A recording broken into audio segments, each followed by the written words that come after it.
मासिक धर्म के दौरान कौन से कार्य नहीं करने चाहिए। दोस्तों, एक बार माता लक्ष्मी और भगवान विष्णु क्षरसागर में शेषनाग की शैया पर विश्राम कर रहे थे। तभी देवी लक्ष्मी भगवान विष्णु से कहती हैं, हे प्रभु, आज मेरे मन में एक शंका उत्पन्न हो रही है। केवल आप ही मेरी इस शंका का समाधान कर सकते हैं। भगवान विष्णु कहते हैं, हे प्रिय, तुम्हारे मन में जो भी शंका हो निसंकोच होकर पूछो। मैं तुम्हारी सभी शंकाओं का समाधान अवश्य करूंगा। देवी लक्ष्मी कहती हैं, हे प्रभु, किस पाप के कारण स्त्रियों को मासिक धर्म की पीड़ा सहन करनी पड़ती है? मेरा दूसरा प्रश्न यह है प्रभु, कि स्त्री को मासिक धर्म के दौरान कौन से कार्य नहीं करने चाहिए जिससे उन्हें पाप लगता है? भगवान विष्णु कहते हैं, हे देवी, आज तुमने मानव जाति के कल्याण के लिए बहुत ही उत्तम प्रश्न किया है।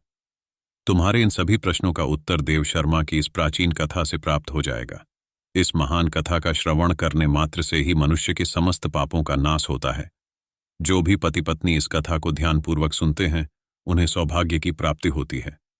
इसीलिए है देवी, आप भी इस कथा को पूरा ध्यानपूर्वक सुनिए, क्योंकि इसे आधा अधूरा सुनने से बहुत बड़ा पाप लगता है।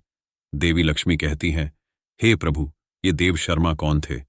उनका आचार विचार कैसा था? मैं इस कथा को अवश्य सुनना चाहती हूँ। मैं इसे ध्यानपूर्वक पूरा अवश्य सुनूंगी। भगवान विष्णु कहते हैं, हे देवी, पूर्वकाल की बात है, मध्य में एक अत्यंत शोभायमान नगरी थी। उस नगरी में एक देव शर्मा नाम के ब्राह्मण रहा करते थे। देव शर्मा को समस्त शास्त्रों और वेदों का ज्ञान था। वह परम बुद्धिमान, गुणवान तथा धर्म कार्य में तत्पर रहता था। सभी वर्गों के लोग उन्हें बड़ा सम्मान देते थे। वे प्रतिदिन यज्ञ, दान, धर्म तथा संध्या उपासना किया करते थे। वे पशुपुत्र, बंधु बांधव तथा धन संपत्ति से संपन्न थे। देव शर्मा की पत्नी का नाम भगना था। वह भी अत्यंत चरित्रवान, गुणवान तथा पतिव्रता धर्म का पालन करने वाली स्त्री थी। फिर एक दिन देव शर्मा ने अपने घर पर सत्यनारायण की पूजा रखी और सभी ब्राह्मणों को स्वयं जाकर निमंत्रण दिया। नगर में निवास करने वाले समस्त मनुष्यों को उसने पूजा के लिए तथा भोजन के लिए बुलाया। फिर पूजा के दिन समस्त ब्राह्मण उसके घर पर पधारे। देव शर्मा ने सभी ब्राह्मणों का विधिपूर्वक पूजन किया और उनका आदर सत्कार किया। फिर उसने सभी ब्राह्मणों को घर के अंदर बुलाया और सुंदर आसन देकर उन्हें बिठाकर मिष्ठान भोजन कराया। ब्राह्मणों को भोजन कराने के बाद उसने भगवान का स्मरण करते हुए सभी को वस्त्र आदि का दान करके विदा किया। वे सभी ब्राह्मण देव शर्मा को आशीर्वाद देकर वहां से चले गए। उसके बाद उसने अपने परिवार, बंधु बांधव तथा अनेक दीन और भूखे लोगों को भोजन कराया। इस प्रकार से सभी को भोजन कराकर और पूजा संपन्न करके जब वह ब्राह्मण अपने घर के द्वार के सामने खड़ा था, तब उसने देखा कि उसके घर के सामने एक कुतिया और एक बैल बातें कर रहे थे। उस ब्राह्मण ने उस कुतिया और बैल की पूरी बात सुनी तो उसे बड़ा आश्चर्य हुआ। वह कुतिया और बैल उसके माता पिता ही थे, जो पिछले जन्म के पाप के कारण इस जन्म में कुतिया और बैल बन गए थे। तब वह ब्राह्मण मन ही मन सोचने लगा, ये दोनों तो साक्षात मेरे माता पिता ही हैं, जो मेरे घर पर पशु बनकर आए हैं। किस कारण से इन दोनों को जानवर का शरीर प्राप्त हुआ? अब इनके उद्धार के लिए मैं क्या करूं? इस प्रकार विचार करते हुए उस ब्राह्मण को रात भर नींद नहीं आई और वह रात भर भगवान का स्मरण करते हुए सोच विचार करने लगा। उसने सोचा, मेरे माता पिता की मुक्ति का उपाय केवल मुनि वशिष्ठ जी ही बता सकते हैं। इसीलिए सुबह होते ही देव शर्मा स्नान आदि कार्य संपन्न करके मुनि वशिष्ठ जी के आश्रम पर पहुंच गया। आश्रम पर आते ही मुनि वशिष्ठ जी ने देव शर्मा का स्वागत किया।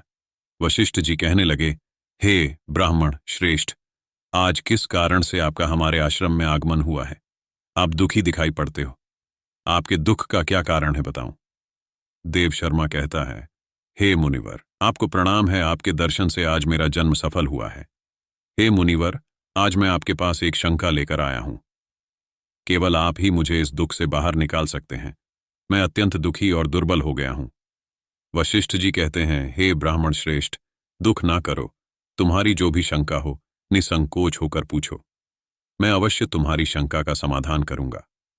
फिर देव शर्मा कहता है, हे मुनिवर, कल मैंने अपने घर पर भगवान विष्णु का पूजन किया तथा अनेक ब्राह्मणों को और भूखे लोगों को भोजन कराया। विधिपूर्वक भगवान का पूजन किया। फिर मेरे द्वार पर एक कुतिया और एक बैल आ गए। दोनों मेरे घर के सामने खड़े होकर बात कर रहे थे। सबसे पहले कुतिया उस बैल से इस प्रकार से कहने लगी, हे स्वामी, आज जो हमारे पुत्र के घर में ब्राह्मणों के भोजन के लिए जो दूध रखा था, एक सांप ने उस दूध के बर्तन में अपना विष उगेल दिया था, जिसे देखकर मुझे बड़ी चिंता होने लगी। इस दूध से भोजन बनने वाला था। अगर सभी लोग उस दूध से बने भोजन को खा लेते तो उनकी मृत्यु हो जाती। इसीलिए मैंने उस बर्तन में से सारा दूध पी लिया। जब बहू की दृष्टि मुझ पर पड़ी तो उसने मुझे खूब पीटा, जिससे मुझे बहुत पीड़ा हो रही है। इसी कारण से मैं लड़खड़ाते हुए चल रही हूं। मुझे ये पीड़ा सहन नहीं हो रही है। कुतिया की बात सुनकर वह बैल बहुत दुखी हुआ और वह खुद का वृतांत सुनाने लगा। हे प्रिय, अब मैं तुम्हें मेरे दुख का कारण सुनाता हूं। मैं पूर्व जन्म में इस ब्राह्मण का पिता था। आज इस ब्राह्मण ने सभी लोगों को भोजन कराया, किंतु इसने मेरे सामने घास तक नहीं डाली और ना ही मुझे जल पिलाया। इसी कारण से मैं बहुत दुखी हो गया हूं। फिर देव शर्मा कहने लगा, इस प्रकार से अपने माता पिता को कुतिया और बैल के रूप में ऐसा बोलते हुए देखकर मुझे बड़ा दुख हो रहा है। मुझे रात भर नींद नहीं आ रही है। हर क्षण मुझे चिंता सता रही है। मैंने कभी कोई पाप नहीं किया है, हमेशा धर्म के कार्य किए हैं। फिर भी मेरे माता पिता को ऐसे कष्ट झेलने पड़ रहे हैं। इसी कारण से आज मैं आपके पास आया हूं। कृपया आप अपनी योग शक्ति से पता करके मुझे बताइए, किस कारण से मेरे माता पिता की ऐसी दुर्दशा हुई है और उनकी मुक्ति के लिए मुझे कौन सा कर्म करना चाहिए। फिर गुरु वशिष्ठ ध्यान लगाते हैं और उस ब्राह्मण के माता पिता के पूर्व जन्म के कर्मों को देखते हैं और देव शर्मा से कहने लगते हैं, हे ब्राह्मण, तुम्हारे माता पिता ने पिछले जन्म में घोर पाप किया है। उस पाप के कारण आज उनकी ऐसी दुर्दशा हुई है। देव शर्मा कहता है, हे गुरुदेव, किस पाप के कारण मेरे माता पिता की दुर्दशा हुई है? कृपया विस्तार से बताइए, मैं जानना चाहता हूं।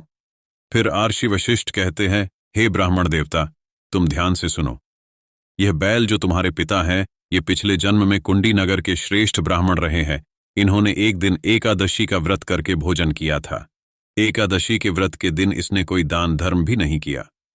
इसने द्वार पर आई गायों को कभी भोजन नहीं खिलाया। इसने अपने पितरों का श्राद्ध भी विधिपूर्वक नहीं किया। तुम्हारे पिता ने पिछले जन्म में मासिक धर्म के दौरान ही तुम्हारी माता के साथ संबंध बनाया था और इसी पाप के कारण इसे इस जन्म में बैल का शरीर प्राप्त हुआ है। अब तुम्हारी माता के बारे में सुनो। तुम्हारी माता ने रजस्वला होते हुए भी भोजन बनाया। मासिक धर्म के दौरान ही इसने भगवान की पूजा की, तुलसी को जल चढ़ाया। रजस्वला होते हुए भी इसने भगवान को भोग लगाया। इसी कारण से इसे महापाप लगा है।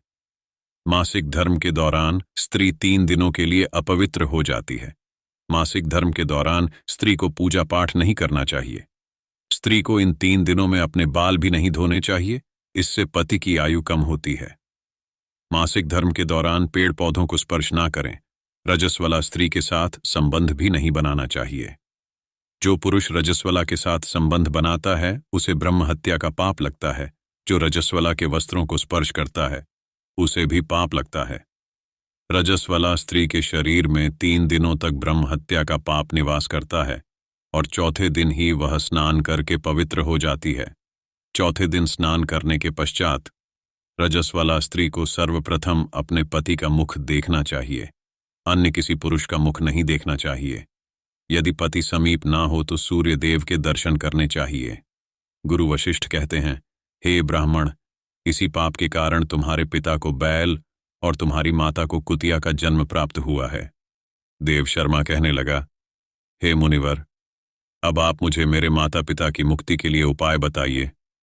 वशिष्ठ जी कहते हैं, हे ब्राह्मण, तुम किसी भी अमावस्या के दिन अपने माता पिता की मुक्ति के लिए श्राद्ध तथा तर्पण करो और दान धर्म करो, गाय की सेवा करो और गौ माता को मिठास खिलाओ और अपने माता पिता की मुक्ति के लिए भगवान से प्रार्थना करो। फिर ब्राह्मण वही करता है और फिर उसके माता पिता को समस्त पापों से मुक्ति मिलती है। भगवान विष्णु माता लक्ष्मी से कहते हैं, हे देवी, मैंने तुम्हें रजस्वला स्त्री को कौन से कार्य नहीं करने चाहिए इस विषय में बता दिया है। अब मैं तुम्हें किस कारण से स्त्री को मासिक धर्म से गुजरना पड़ता है यह बताने से पहले एक और धार्मिक कथा सुनाना चाहता हूं। हे देवी, इस चीज को आपने महसूस भी किया होगा और आपने देखा भी होगा कि स्त्रियों के मन में कोई बात नहीं रुकती है। वो बात चाहे कितनी भी सीरियस क्यों ना हो। नारी जाति आज नहीं तो कल, कल नहीं तो परसों, एक ना एक दिन उस बात को एक दूसरे से कह ही देती है, और उसको पता भी नहीं लगता कि उसने उस बात को किसी से कह दिया है। बातों ही बातों में स्त्रियां उस बात को कह देती हैं। दर्शकों, पहले हम इसी विषय पर बात करते हैं कि नारी जाति को यह श्राप क्यों मिला है। हे देवी, यह श्राप महाभारत के दौरान युधिष्ठिर ने सभी नारी जाति को दिया था। इस श्राप की कथा कुछ इस प्रकार है।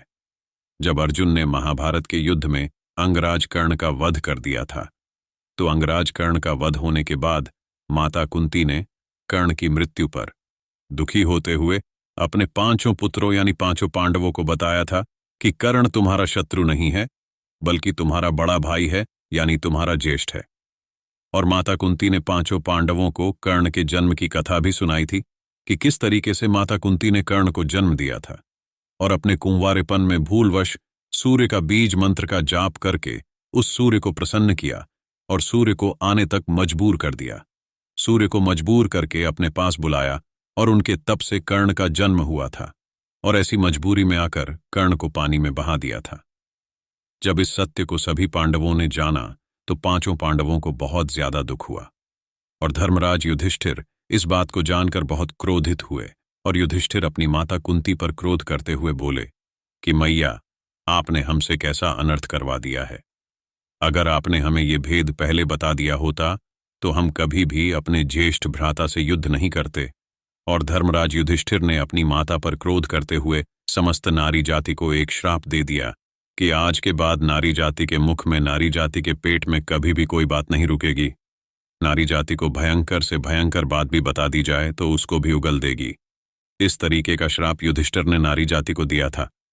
हे देवी, उसके बाद आज तक नारी जाति अपने पेट में किसी बात को नहीं छुपा सकी, चाहे वह बात विनाशकारी ही क्यों न हो। अब आता है दूसरा श्राप, नारी जाति को क्यों भोगनी पड़ती है मासिक धर्म की पीड़ा। महिलाओं को हर महीने में 3 से 5 दिन का मासिक धर्म होता है, और इससे उन्हें बहुत ज्यादा पीड़ा भी होती है। यह पीड़ा भी नारी जाति को एक श्राप के रूप में मिली हुई है। इस श्राप की कथा कुछ इस प्रकार है। एक बार देवताओं के गुरु बृहस्पति देवराज इंद्र से क्रोधित हो गए थे, और इसी का लाभ उठाकर असुरों ने देवराज इंद्र पर आक्रमण कर दिया, और इंद्र को अपना स्वर्ग छोड़कर भागना पड़ा। देवराज इंद्र ब्रह्मा जी की शरण में चले गए और उनसे अपनी समस्या का समाधान पूछने लगे। तब इस समस्या का समाधान करते हुए ब्रह्मा जी ने देवराज इंद्र से कहा कि तुम्हें किसी ब्रह्मज्ञानी की सेवा करनी चाहिए, जिससे तुम्हारा स्वर्ग सिंहासन तुम्हें वापस मिल सके। ब्रह्मा जी की आज्ञा का पालन करने के लिए देवराज इंद्र ने एक ब्रह्मज्ञानी की सेवा करना शुरू कर दी थी। लेकिन इस बात से इंद्रदेव बिल्कुल अनजान थे कि जिस ब्रह्मज्ञानी की वह पूजा कर रहे हैं, सेवा कर रहे हैं, उसकी माता एक असुर थी। उस ब्रह्मज्ञानी की माता के दिल में हमेशा असुरों के लिए हमदर्दी होती थी और देवताओं से बड़ी नफरत किया करती थी। देवताओं की तमाम सामग्री जो पूजा पाठ की थी, वह सभी सामग्री असुरों को समर्पित हो रही थी। जब देवराज इंद्र को इस बात का ज्ञान हुआ तो वे क्रोध में आ गए, और क्रोध में आकर उन्होंने उस ब्रह्मज्ञानी की हत्या कर दी जिसकी वह सेवा कर रहे थे, और इसी की वजह से देवराज इंद्र पर ब्रह्महत्या का पाप चढ़ गया। अब इस पाप से छुटकारा पाने के लिए देवराज इंद्र ने अपने आप को एक फूल के अंदर छुपा लिया था और 1 लाख वर्ष तक मेरी तपस्या की। तब मैंने खुश होकर के देवराज इंद्र को उस असुर से बचाया था। मैंने देवराज इंद्र को इस पाप से छुटकारा पाने के कुछ उपाय बताए थे। देवराज इंद्र से मैंने कहा कि इस पाप को आपको 4 भागों में बांटना होगा: पेड़, पानी, पृथ्वी और स्त्री। तब देवराज इंद्र ने इन चारों को बुलाकर इनसे निवेदन किया। तभी ये चारों राजी हो गए। लेकिन पानी, पेड़, पृथ्वी और स्त्री, ये चारों देवराज इंद्र से अपने लिए एक एक वरदान की कामना करने लगे। तब इंद्र ने पेड़ को वरदान दिया कि वह अपने आप को कभी भी किसी भी स्थिति में जीवित कर सकता है। उस पानी को वरदान दिया कि वो किसी भी वस्तु को अच्छी तरह स्वच्छ कर सकता है, शुद्ध कर सकता है, साफ कर सकता है। और पृथ्वी को वरदान दिया कि पृथ्वी के अंदर चाहे कौन सा भी गड्ढा हो, वह अपने आप भर जाएगा, कैसी भी चोट हो अपने आप ठीक हो जाएगी। अंत में नारी जाति को मासिक धर्म की पीड़ा मिली। देवराज इंद्र ने इस पीड़ा के साथ नारी जाति को एक वरदान भी दिया कि जब भी कोई स्त्री किसी मर्द से शारीरिक संबंध बनाएगी तो उसे 2 गुना आनंद आएगा। इसी वजह से हर महीने स्त्रियों को मासिक धर्म जैसी पीड़ा का सामना करना पड़ता है। जो भी पुरुष मासिक धर्म के दौरान स्त्री को स्पर्श करता है अथवा उससे संबंध बनाता है तो उसे ब्रह्म हत्या का पाप लगता है। माता लक्ष्मी कहती है, हे प्रभु, आज आपने मुझे बहुत ही ज्ञानवर्धक कथा सुनाई है। मैं भी आपको वचन देती हूं कि जो भी स्त्री मासिक धर्म के दौरान पूजा पाठ करेगी, अपने पति से संबंध रखेगी, मैं उस घर में कभी भी प्रवेश नहीं करूंगी। दोस्तों, यह कथा साक्षात भगवान विष्णु ने माता लक्ष्मी को सुनाई थी। आपको यह कथा कैसी लगी कमेंट में जरूर बताएं। वीडियो को लाइक करके कमेंट में जय श्री हरि या जय मां लक्ष्मी जरूर लिखें। साथ ही चैनल धर्म किनारा को भी सब्सक्राइब कर ले। धन्यवाद।